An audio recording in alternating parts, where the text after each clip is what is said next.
Welcome to merit minds. మనం ఈ సెషన్లో చాలా ముఖ్యమైన టాపిక్ కామన్వెల్త్ గేమ్స్ని డిస్కస్ చేద్దాం.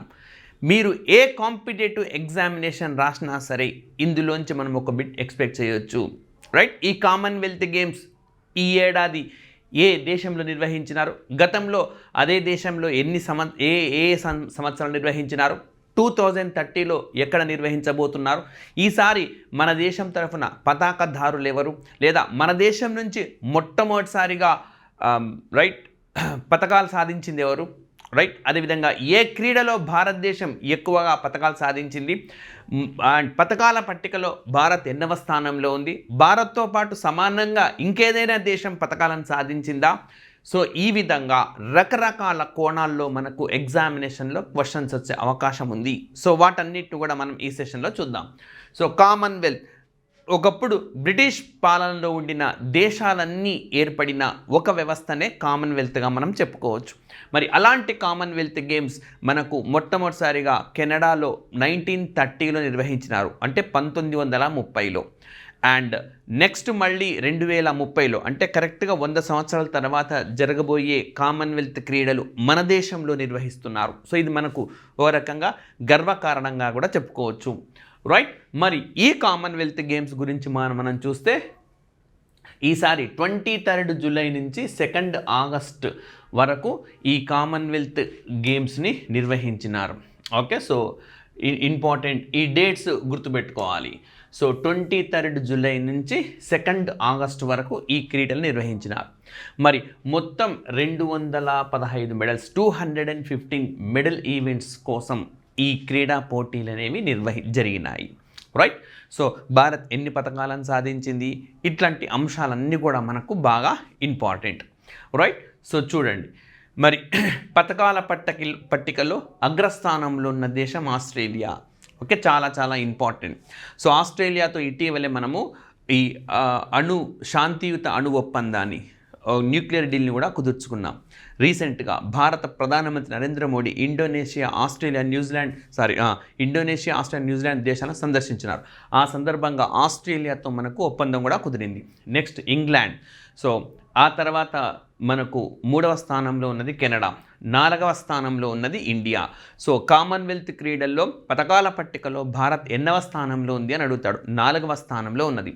5వ స్థానంలో ఉన్నది host country Scotland. Host country అంటే ఈ క్రీడలకు వేదిక అయిన దేశము, క్రీడలను నిర్వహించిన దేశము ఏది అంటే స్కాట్లాండ్. సో ఇక్కడ మీరు ఒకటి అబ్జర్వ్ చేయండి, భారత్కి స్కాట్లాండ్కి 39 మెడల్స్ వచ్చినాయి. So 39 medals. ఇక్కడ ఒక బిట్ కూడా అడిగే అవకాశం ఉన్నది మనకు. సో భారత్తో పాటు సమానంగా ఏ దేశానికి పతకాలు వచ్చినాయి అని అంటే 39. మరి భారత్ 4వ స్థానంలో, ఆ దేశం 5వ స్థానం ఉండడానికి కారణం ఏంటి అంటే 2 దేశాలకు పతకాలు సేమ్ అయితే అప్పుడు గోల్డ్ మెడల్స్ చూస్తారు. సో గోల్డ్ మెడల్స్ చూద్దాం. ఇప్పుడు మనము గోల్డ్ మెడల్ కానీ చూస్తే మనకు 13, వాళ్లకు 13. సో గోల్డ్ మెడల్స్ కూడా ఈక్వల్ అయినాయి. Total number of medals equal అయినాయి 2 దేశాలకు. అదేవిధంగా మనకు గోల్డ్ మెడల్స్ కూడా ఈక్వల్ అయినాయి. మరి గోల్డ్ మెడల్స్ ఈక్వల్ అయితే ఏం చూస్తారు? సిల్వర్ మెడల్స్ చూస్తారు. ఇప్పుడు సిల్వర్కి రండి. ఇండియాకు 17 వచ్చినాయి, స్కాట్లాండ్కు 9 వచ్చినాయి. గోల్డ్ కూడా ఈక్వల్ అయితే ఏం చూస్తారు? మనకి బ్రాంజ్ చూస్తారనమాట. సో ఆ ఆర్డర్ని గుర్తుపెట్టుకోవాలి. సో ఇప్పుడు మనకు ఓకే క్వశ్చన్స్ ఏమని అడుగుతారు, కామన్వెల్త్ క్రీడల్లో భారతదేశంతో పాటు సమానంగా బంగారు పతకాలను, టోటల్ నెంబర్ ఆఫ్ మెడల్స్ను గెలుచుకున్న మరొక దేశం ఇది అని అంటాడు. సో ఏదా దేశము? రైట్, ఇండియా అండ్ స్కాట్లాండ్, 2 దేశాలు. Total 39 gold 13 గెలుచుకున్నాయి. సో ఎగ్జామినేషన్కి చాలా చాలా ఇంపార్టెంట్ అయిన అంశం. అండ్ నెక్స్ట్గా చూస్తే మరి భారతదేశం నుంచి ఎంతమంది ఈ క్రీడల్లో పాల్గొన్నారంటే 122 మంది పాల్గొన్నారు. సో ఇది మనకు ప్రెస్ ఇన్ఫర్మేషన్ బ్యూరో నుంచి తీసుకున్న సమాచారం. కొన్నింటిలో మనకు 124 అట్లా ఇచ్చినారు నంబరు, బట్ ప్రెస్ ఇన్ఫర్మేషన్ బ్యూరోలో మనకు 122 ఉంది. సో ఏదైనా సవరణ జరిగితే ప్రెస్ ఇన్ఫర్మేషన్ బ్యూరోలో మనం అక్కడి నుంచి మళ్ళీ అప్డేట్ చేస్తాం మీకు. ఓకే, సో ఇది అథెంటిక్ ఇన్ఫర్మేషన్గానే చూడాల్సి ఉంటుంది. సో మరి భారతదేశం నుంచి 122 మంది 8 able bodied sports. Able bodied అంటే ఏంటి? ఏబుల్ బాడీడ్ అంటే అన్ని శరీర అవయవాలు బాగున్న వాళ్ళని ఏబుల్ బాడీడ్ అంటారు. ఓకే, అన్ని శరీర అవయవాలు. సో అట్లా లేకుంటే డిజేబుల్డ్ అంటారు, దివ్యాంగులు అన్నమాట. So able bodied sports right, 8 so 8 క్రీడాంశాల్లో మన భారతీయులు పాల్గొన్నారు. అండ్ 5 ఇంటిగ్రేటెడ్ పారాస్పోర్ట్స్, సో అంటే దివ్యాంగులు 5 పాల్గొన్నారు. సో మనకి ఇట్లాంటి క్వశ్చన్స్ ఏ విధంగా అడుగుతారు, కింది వాన్లో సరైనది ఏది అని చెప్పి ఈ ఇన్ఫర్మేషన్ అంతా కూడా డంప్ చేస్తూ ఉంటారు. రైట్. సో నెక్స్ట్, మరి భారతదేశం ఇన్ని క్రీడల్లో పాల్గొంది కదా, ఏ క్రీడలో ఎక్కువ పతకాలను దక్కించుకుంది, నెక్స్ట్ క్వశ్చన్ అది. సో బాక్సింగ్ అనే క్రీడలో భారత్ ఎక్కువ పతకాలను దక్కించుకుంది. మరి ఓకే, 10 పతకాలను మొత్తం భారత్ సాధించిన 39 పతకాల్లో 10 బాక్సింగ్ క్రీడలోనే దక్కించుకుంది. అండ్ ఇందులోనే 7 గోల్డ్స్ వచ్చినాయి. భారతదేశానికి మొత్తం 13 బంగారు పతకాలు దక్కితే అందులో 7 బంగారు పతకాలు ఈ బాక్సింగ్లోనే దక్కినాయి. రైట్. రేపొద్దున ఎగ్జామ్లు అడగవచ్చు, అతి ఎక్కువగా బంగారు పతకాలు భారత్ ఏ క్రీడలో సాధించింది, లేదా అతి ఎక్కువ పతకాలు మొత్తం ఏ క్రీడలో దక్కించుకుంది. రెండిటికి ఆన్సర్ ఒకటే, మనకు బాక్సింగ్ అన్నమాట. రైట్. అండ్ ఇక్కడ చూడండి, the highest by A nation in boxing అంటే సింగిల్ కామన్వెల్త్ గేమ్స్, అంటే ఒక కామన్వెల్త్ గేమ్స్లో 7 బంగారు పతకాలు సాధించడం భారత్కి ఇదే మొదటిసారి. భారత్ ఈ 19వ పాల్గొంటా ఉన్నది. ఓకే, సో ఇవి 13వ కామన్వెల్త్ గేమ్స్ మనకు. అండ్ ఓవరాల్గా కామన్వెల్త్ గేమ్స్లో భారత్ 19వ పాల్గొంటుంది. ఏ సందర్భంలోనూ గోల్డ్ మెడల్స్ ఎన్ని సాధించలేదన్నమాట. ఓకే, ఆ స్థాయిలో మనకు ఇండియా గెలుచుకున్నది. Okay, so total 19th time India is participating. Okay, మొత్తం 23 సందర్భాల్లో జరిగినట్టున్నాయి కామన్వెల్త్ గేమ్స్. ఇన్ని పతకాలు ఎప్పుడు రాలేదు మనకు బాక్సింగ్లో. అండ్ నెక్స్ట్ వచ్చేసి weight lifting contributed 8 medals. So మనకు మొట్టమొదలు బాక్సింగ్ తర్వాత వెయిట్ లిఫ్టింగ్ అనమాట. ఇందులో మనం గుర్తుపెట్టుకోవాల్సిందంటే మీరాబాయ్ చాను అనే ఒక స్పోర్ట్ పర్సనాలిటీని గుర్తుపెట్టుకోవాలి. ఎందుకంటే ఈ క్రీడల్లో మొట్టమొదటి పతక విజేత వీరే. సో మహిళల 48 కేజీల ఈవెంట్లో మీరాబాయ్ చాను పతకాన్ని మనకు తొలి పతకాన్ని, ఈ కామన్వెల్త్ క్రీడల్లో తొలి పతకాన్ని సాధించి పెట్టినారు. అండ్ అంతేకాదు, మీరాబాయ్ చాను, లవ్లీలా బోర్గెయిన్, సో ఈ ఇద్దరు క్రీడాకారులు ఈ కామన్వెల్త్ గేమ్స్లో పతాకధారులుగా, ఫ్లాగ్ బేరర్స్గా వ్యవహరించినారు. ఒక ఇంపార్టెంట్. అండ్ నెక్స్ట్ ఇక్కడ చూడండి, she became only the second Indian athlete after wrestler Vinesh Phogat to win 3 successive individuals gold medals at Commonwealth games. So Commonwealth క్రీడల్లో వరుసగా 3 సార్లు ఆవిడ పతకాన్ని సాధించినారు, గోల్డ్ మెడల్ని వరుసగా 3 సార్లు. సో ఈ విధంగా వరుసగా 3 సార్లు పతకాన్ని దక్కించుకున్న ఘనత మొట్టమొదటగా ఎవరికి ఉన్నదంటే వినేష్ ఫోగాట్ అనే క్రీడాకారు ఉన్నది. సెకండ్ ఎవరు అని అంటే మీరాబాయ్ చాను. సో బాగా ఇంపార్టెంట్ అనమాట. ఎట్లా అడుగుతారు, కింద పేర్కొన్న ఏ ఇద్దరు క్రీడాకారులకు వరుసగా కామన్వెల్త్ క్రీడల్లో బంగారు పతకాలు దగ్గర మూడు వరుస కామన్వెల్త్ క్రీడల్లో బంగారు పతకాలను గెలుచుకున్నారు అని అడుగుతారు. రైట్. సో చాలా ఇంపార్టెంట్ అనమాట. వరుస 3 గెలుచుకున్నారు అన్నప్పుడు మనకు 4-5 పేర్లు ఇస్తాడు. కేవలం ఏ అండ్ బి, కేవలం బి అండ్ సి అట్లా అడుగుతారు. సో ఏం చూడాలి మనం, వినేష్ ఫోగాట్ అండ్ మీరాబాయ్ చానులు ఈ ఏడాది నిర్వహించిన క్రీడల్లో కూడా పతకాన్ని దక్కించుకున్న మొట్టమొదటి క్రీడాకారిణి ఎవరు అని అంటే మనకు Mirabai Chanu. India's first gold medal అనమాట. బంగారు పతకాన్ని గెలిచిన తొలి క్రీడాకారిణిగా మనం చెప్పుకోవచ్చు Mirabai Chanu. And next, athletics delivered 10 medals. So athletics అనే క్రీడా విభాగంలో మనకి 10 పతకాలు దక్కినాయి. ఇందులో 5 సిల్వర్, 5 బ్రాంజ్ ఉన్నాయి అథ్లెటిక్స్ అనే క్రీడల్లో. ఇక్కడ మనం గుర్తుపెట్టుకోవాల్సిన ప్లేయర్ ఎవరనంటే గుల్వీర్ సింగ్. ఈయన first Indian track and field athlete. So అంటే ట్రాక్ అండ్ ఫీల్డ్ అనే క్రీడకు సంబంధించిన అథ్లెట్ మొట్టమొదటివాడు. ఏ విషయంలో మొదటివాడు అనంటే to win 2 individual medals at a single Commonwealth Games. ఒకే ఒక కామన్వెల్త్ గేమ్స్లో 2 పతకాలు సాధించిన వాడనమాట. So Gulveer Singh. Right.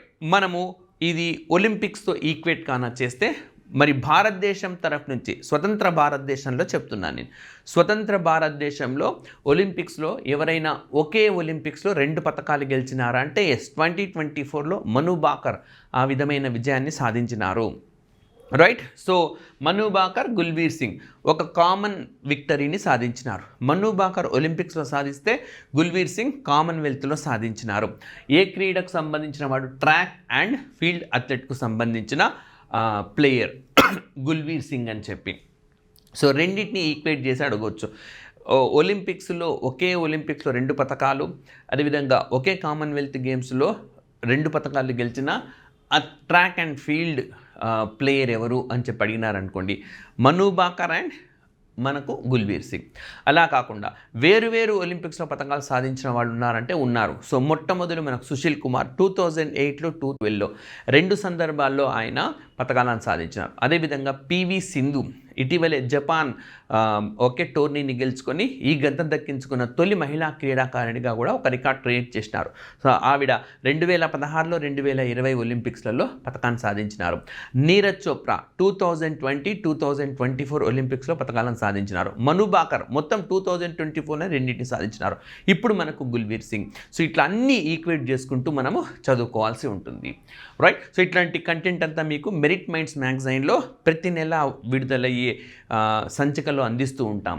So మీరు ఏ లెవెల్ కాంపిటేటివ్ ఎగ్జామినేషన్ రాసినా సరే ఇది బాగా మీకు ఉపయోగపడుతుంది. ముఖ్యంగా తెలుగు మీడియం ఆస్పిరెంట్స్ ఎవరైతే ఉన్నారో వాళ్లకు అంతర్జాతీయ వార్తాంశాలు అంతగా తెలుగు పేపర్లలో ఉండడం లేదు.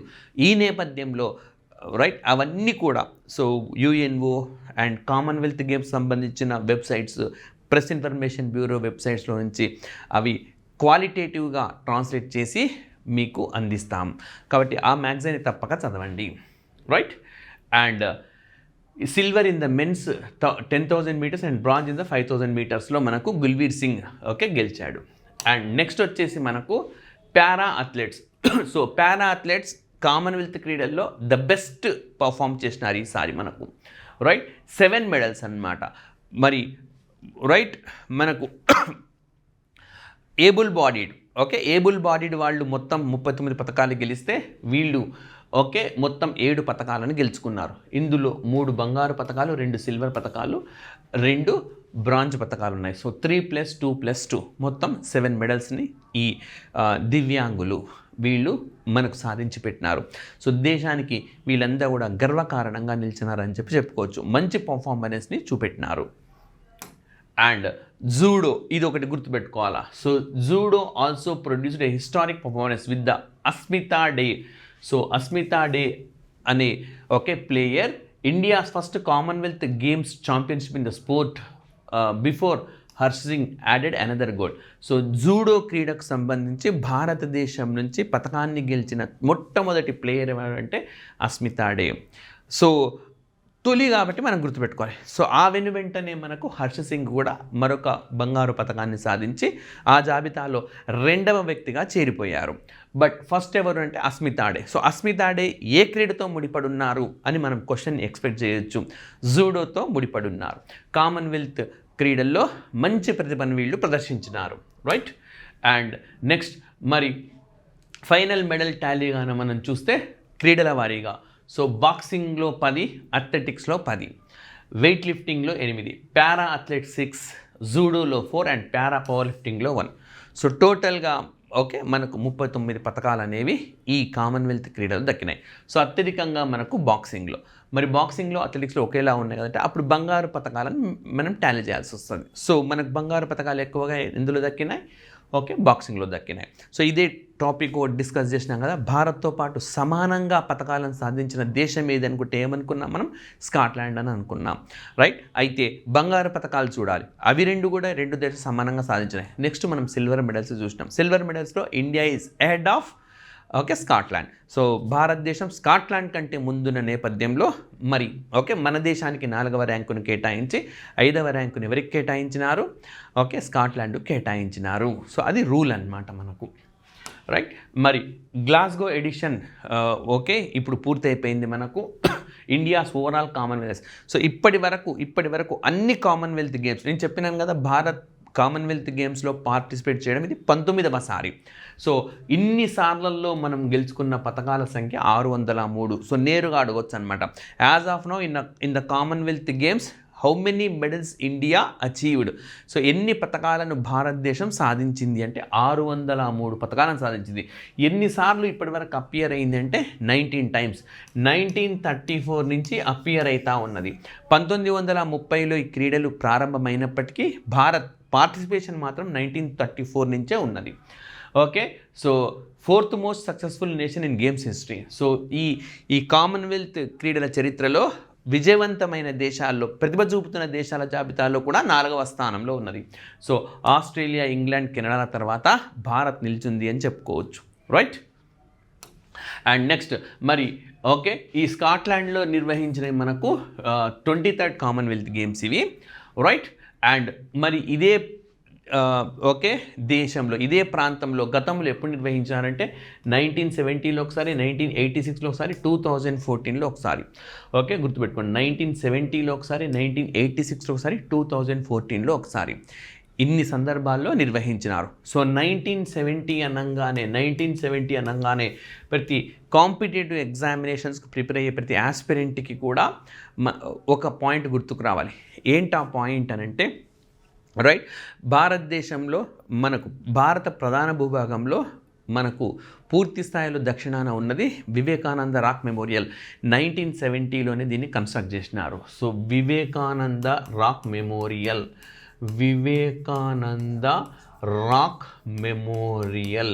సో ఇది కన్యాకుమారిలో ఉంటుంది. భారతదేశ ప్రధాన భూభాగానికి పూర్తి స్థాయిలో దక్షిణాన ఉంటుంది ఇది. సో ఇక్కడే ఇదే రాక్ పైన స్వామి వివేకానంద ఎన్లైటన్ అయినారు. ఓకే, ఆయన జ్ఞానాన్ని పొందినారు అని చెప్తారు. సో గతంలో ఆయన ఇక్కడ మెడిటేషన్ 2 మార్నింగ్స్ అండ్ 2 నైట్స్ కంటిన్యూస్గా రిగోరస్గా వారు మెడిటేషన్ చేయడం ద్వారా జ్ఞానోదయాన్ని పొందినారు అని చెప్తుంటారు. సో ఈ సంఘటన గుర్తుగానే 1970లో మనకు వివేకానంద రాక్ మెమోరియల్ నిర్వహించినారు. Okay, right. సో బాగా ఇంపార్టెంట్. ఇట్లాంటి పాయింట్స్ కంపల్సరీ ఇయర్స్ వచ్చినప్పుడు గుర్తుపెట్టుకోవాలి. వివేకానంద రాక్ మెమోరియల్ అన్నమాట. 1986లో మనకు పర్యావరణ సంరక్షణ చట్టం అనేది వచ్చింది. ఓకే, 1986లో మనకు 2వ విద్యా విధానం అనేది వచ్చింది. 1986లో బాల కార్మిక వ్యవస్థ నిషేధ చట్టం అనేది వచ్చింది.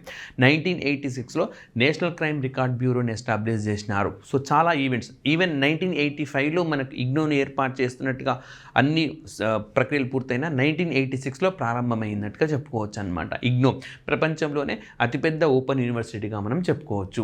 సో గ్లాస్గోలో 2014లో నిర్వహించారు. 2014లోనే నరేంద్ర మోడీ తొలిసారి ప్రధానమంత్రి అయినారు. ఇప్పటికీ కొనసాగుతున్నారు. భారతదేశంలో ఎన్నిక ద్వారా ప్రధాని అయి సుదీర్ఘకాలం కొనసాగుతున్న వ్యక్తిగా రికార్డ్ క్రియేట్ చేశారు. భారతదేశంలో సుదీర్ఘకాలం ప్రభుత్వాధినేతగా రికార్డ్ క్రియేట్ చేశారు. జన్ధన్ యోజన అనే పథకం 2014లో ప్రారంభమైంది. స్వచ్ఛ భారత్ అనే పథకం మనకు 2014లో ప్రారంభమైంది. సో 2014 ఈవెంట్స్ ఇవి మనం ఇంపార్టెంట్గా చెప్పుకోవాలి. రైట్. అండ్ ఓకే, ఇవి మనకు కామన్వెల్త్కి సంబంధించి మన ప్రెస్ ఇన్ఫర్మేషన్ బ్యూరోలో వచ్చిన స్మాల్ ఇష్యూస్ని అతివేగంగా ఆస్పిరెంట్స్కి మేము అందించినాం. అండ్ నెక్స్ట్ మనకు కాంప్రహెన్సివ్గా ఇంకా చాలా పెద్ద డేటా మనకు విడుదలవుతుంది. సో పోటీ పరీక్షలకు ఏది అవసరం అన్నది ప్రాతిపదికగా తీసుకొని మెరిట్ మైండ్స్ మ్యాగజైన్ మీకు అందిస్తుంది. Thank you very much.